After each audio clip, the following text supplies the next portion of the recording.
자, 오늘 말씀드릴 내용은 크게 이 7가지 기법이에요. 첫 번째는 스토리텔링을 어떤 식으로 가져가야 될 것인가. 그 다음에 두 번째는 이제 화법의 기준에서 공감을 끌어내기 위해서 어떤 기법들이 적용이 될 수 있는가.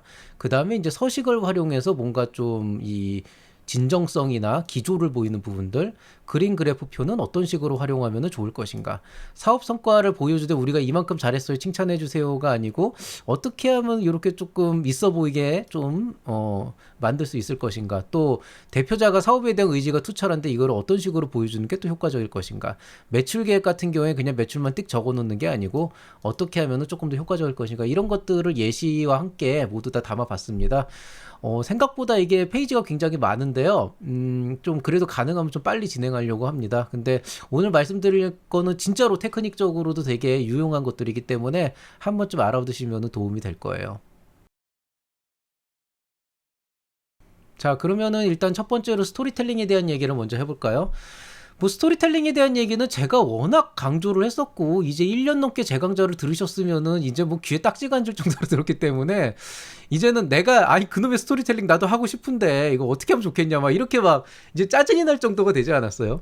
근데 사실 이거를 강좌를 풀어내기가 쉽지가 않아요. 또 보면은 저도 정작 이렇게 얘기는 해놓고 나서 제가 하라는 대로 해가지고 갖고 오는 친구들 보면은 내용 본 다음에 야 내가 스토리텔링을 했지 누가 신세한타도요 그래서 뭐 이런 식으로 해가지고 막 도리를 보내는 경우 되게 많거든요. 그래서 아마 여러분들 똑같을 거예요. 그래서 이거를 조금 뭐라 그래야 되나 어떤 해법을 말씀드릴 수는 없고요. 이건 정말 아이템 따라 사람 따라 말하는 방법도 다르고 표현하는 방법도 다르고 마인드도 다른데 그걸 다 일관적으로 똑같은 형태로 만든다는 것도 조금 좀 문제가 있거든요.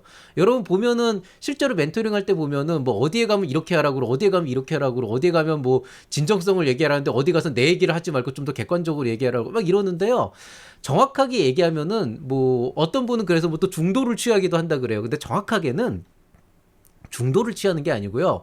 스토리텔링을 통해서 본인의 어떤 절실함이나 공감대를 형성하거나 의지를 보여줘야 되는 부분도 있고 좀 고객들한테 조금 진짜 막 이렇게 어필을 해가지고 그 사람들의 감성을 끌어당겨야 되는 부분도 있고 심사위원들한테 어떤 확신을 보여줘야 되는 부분도 있고 철저하게 객관적으로 분석해야 되는 부분도 있는 거죠. 근데 이제 대부분은 제가 하는 얘기들하고 다른 사람들이 하는 얘기들을 적절히 이렇게 좀 조합을 해가지고 그 안에서 이상한 결론들을 이끌어내더라고요. 그래서 객관적이어야 할 자금 소요 부분이나 이런데 본인의 의지를 담아내고 이런 종류의 좀 이상해지는 경우가 있어가지고 그러는데 스토리텔링의 핵심은 여기에요. 똑같은 내용도 정말 똑같은 내용도 어떻게 서술하는가에 따라서 정말 큰 차이를 보인다는 거죠. 그럼 이게 어떤 의미를 갖고 있냐 여기에 대해서 한번 말씀을 드릴게요. 자, 제가 스토리텔링에 대한 얘기를 하고 이후에 이 스토리를 끌어가기 위해서 오늘 기존에는 없었지만 너무도 낯익은 그런 창업 아이템을 하나 들고 나왔습니다. 그냥 엊그저껜가 집에 가면서 갑자기 생각이 났는데 이런 사업을 한번 해본다고 생각을 해보죠. 김밥 정기 구독 서비스 플랫폼. 이게 맨날 이제 김밥 얘기하다가 이제 플랫폼까지 나갔는데 한번 이거를 이렇게 생각해보죠. 제가 생각한 아이템은 이런 거예요. 제가 물론 이 사업을 할 리도 없고 사업성도 장담할 수는 없지만 만약에 저처럼 이제 김밥을 자주 먹고 간단한 이런 한 끼 식사를 하는 사람들에게 맨날 획일화된 김밥이 아니고 매일매일 다른 종류의 김밥을 주면서 뭐 그냥 단순하게 무슨 뭐 참치김밥 무슨 김밥 이런 게 아니고 정말 김밥 자체가 조금 다양해질 수가 있는 거죠. 그러면서 그 안에서 영양도 균일하게 맞출 수 있는 그런 정기구독 서비스가 있으면 어쩔까. 그리고 이런 것들을 우리가 획일화돼서 막 어떤 공장에서 납품을 하는 게 아니고 기본적으로 메뉴가 정해지면은 그런 소재들을 우리가 적절하게 가공을 해서 전날 그 지역에 있는 이 일을 하고자 하는 부업으로 하고자 하는 가정주부나 이런 사람들에게 그 재료를 이제 전달을 하고 그 사람들이 김밥을 싸서 적절한 시점에 이제 납품을 할 수 있도록 하는 그런 김밥 도시락 제조 및 유통 시스템을 구축을 해서 실질적으로 이제 그 제가 어떤 그 뭐냐 제조 공장을 운영하는 게 아니고 현존에 있는 그런 이제 약간 일종의 그 크라우드 요식업 이런 개념으로 한번 가보려고 생각을 하고 있어요. 그래서 이제 가정주부들이 보통 이제 아이들 등교시키고 다 하고 나면 보통 한 10시에서 12시 사이가 약간 시간이 좀 남는 시간인데 한 10시쯤부터 김밥 싸가지고 11시쯤에 완성하면 그거 가지고 근처에 있는 그 직장이나 이런 데 딱 배달을 할 수가 있게 되거든요. 그래서 그런 것들을 한번 제가 플랫폼화 시켜서 해보려고 사업 아이템을 한번 구성을 해봤습니다.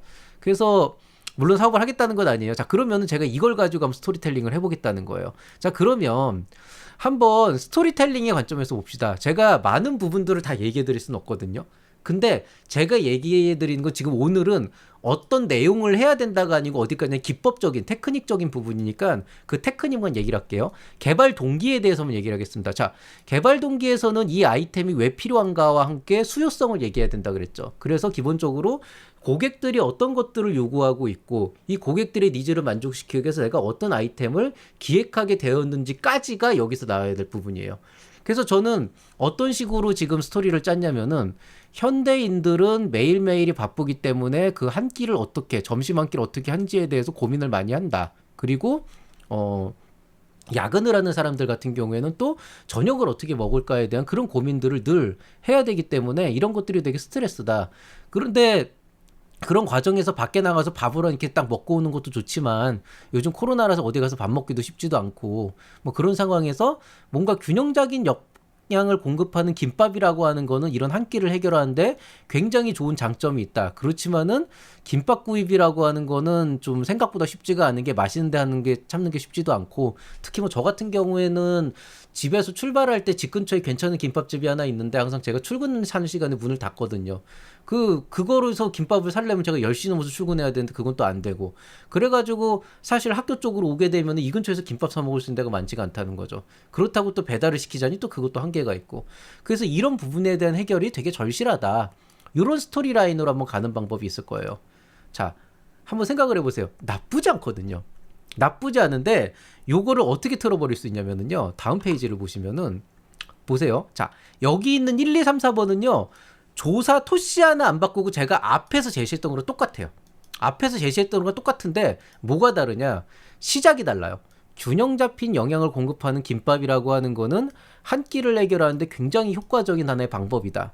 그리고 현대인들은 매 끼니를 회사에서 뭐 학생이나 대학생이든 아니면은 직장인이든 간에 이 점심 식사 한 끼에 대해서 어떻게든 좀 간단하면서도 영양이 있고 가격도 저렴하면서도 뭔가 좀 내 점심시간을 많이 쓰지 않는 그런 정말 가벼운 한 끼에 대한 그런 걸 원하는 사람들이 너무 많은데 그런 걸로써 이 김밥이라고 하는 건 굉장히 좋은 수단이 된다.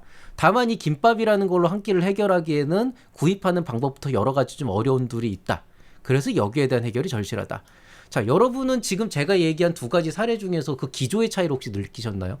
이게 생각보다 잘 느껴지지 않을 거예요. 그놈이 그놈 같잖아요. 근데 제가 지금부터 한번 설명을 드릴게요. 실제로 여러분의 생각에는 이렇게 그냥 1번하고 2번을 뒤집어 엎는 게 결국 그 얘기가 그 얘기인데 뭐가 다르냐라고 생각할 수 있는데요. 이게 실제로 전체 기조에 영향을 미쳐요.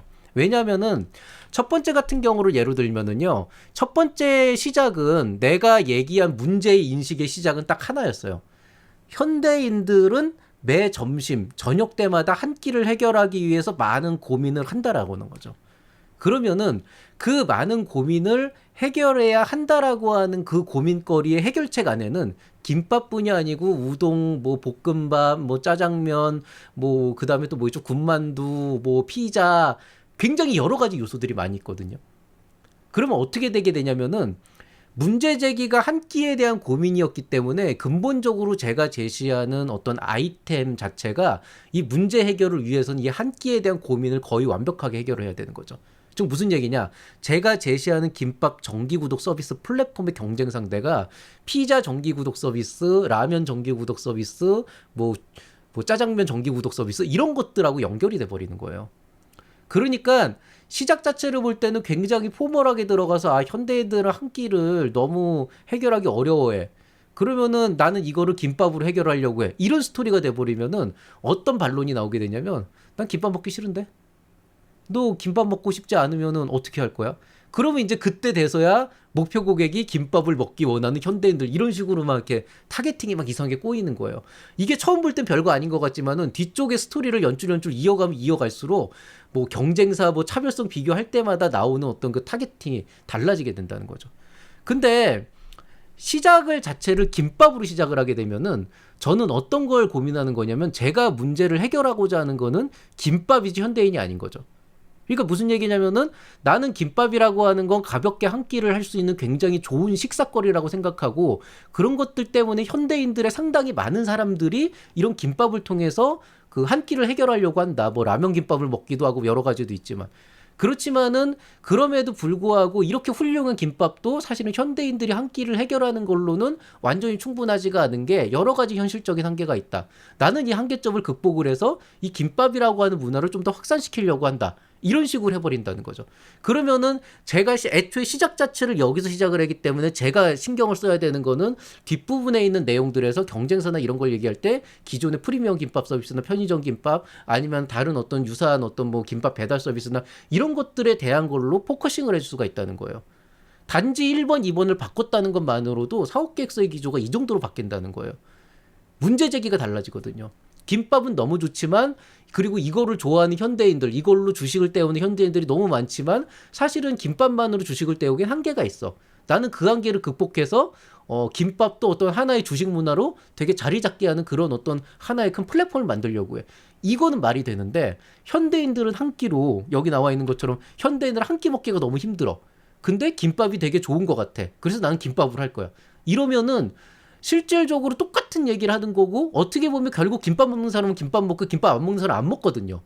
그게 너무 명확한데도 이 첫 번째처럼 스토리를 꾸려가면은 뒤로 가면 갈수록 이게 계속 모가지를 당하는 거예요, 실제로. 그렇기 때문에 흔히 우리가 선택과 집중이라고 하잖아요. 이 선택과 집중이라고 하는 거는 내가 이만큼 메뉴가 있는데 이 중에 하나만 골라가지고 요것만 무조건 파야 된다. 이것도 어떤 선택과 집중이라고 할 수도 있지만은 내가 사업을 보는 관점, 그 다음에 시장을 보는 관점, 이런 것들을 어디에 포커싱이 돼 있냐라고 하는 거에 대해서 고민을 하셔야 되는 거예요. 만약에 여러분이 첫 번째 같은 이런 기조로 나가게 되면은 어떤 걸 강요해야 되냐면은 한 끼를 먹고 싶지만 김밥을 먹고 싶지 않아 하는 사람들한테 야, 너 왜 김밥을 안 먹어? 이렇게 완벽한 식단을 먹어 그러면서 입으로 막 쑤셔 넣는 이런 그 강제성이 보인다고요, 실제로. 나는 김밥을 좋기 때문에 모든 사람들이 김밥을 먹어야 돼. 막 이런 강제성이 나고 이건 자연스럽게 거부감이 나오게 되는 거죠. 근데 이렇게 시작한다는 건 뭐냐면은 당신이 김밥이라고 하는 거에 크게 관심이 없으면 몰라도 된다. 그렇지만은 이 김밥이라고 하는 걸 현대인들이 즐길 수 있도록 나는 이런 걸 생각했다 그러면 그 사람도 나도 뭐 이러면은 한 번쯤 먹어볼 수 있겠네. 이거 괜찮겠는데? 이렇게 생각을 할 수가 있는 거죠. 출발점이 달라지는 거예요. 김밥을 안 먹는 사람조차도 이런 상황에 대해서는 조금 더 긍정적으로 볼 수 있다는 거죠. 왜? 나는 뭐 이거를 안 써도 그만 써도 그만인 거니까. 그렇지만 왠지 첫 번째 같은 경우에는 말씀드렸듯이 나는 아무리 그래도 한 끼를 김밥으로 때우고 싶지 않아. 그게 뭐야? 이렇게 생각할 수 있는 사람들도 있잖아요. 그런 사람들은 이 1번에서 이미 딱 핀트가 나가기 때문에 바로 그냥 2번, 3번, 4번이 다 나가는 거예요, 실제로. 그래서 이런 식으로 스토리텔링이 들어가야 된다는 거예요. 그러니까 대단한 걸 얘기하는 게 아니에요. 선택과 집중이라고 하는 거는 여러분이 수많은 옵션 중에서 다 제껴버리고 하나를 해야 된다. 이게 아니고 어떻게 하면은 내가 얘기하고자 하는 것들을 정확하게 포커싱을 해서 그 부분에 집중을 해서 상대방한테 어필을 할까 이거를 해야 되는 거죠. 근데 재밌는 거는 대다수의 사람들이 아까 그 1번처럼 이렇게 쓰는 사람들은요 되게 잘못된 사고방식을 갖고 있어요. 이게 겁내 좋기 때문에 모든 사람들이 다 쓸 거라고 착각을 하는 거죠. 그러니까 이건 좋으니까 현대인들이 문제인데 내가 이건 해결해 드리겠습니다. 당신의 고민을 해결해 드리겠습니다. 막 이러니까 반감을 가질 수밖에 없죠. 니 따위가 어떻게 내 고민을 해결해 줄 수가 있냐.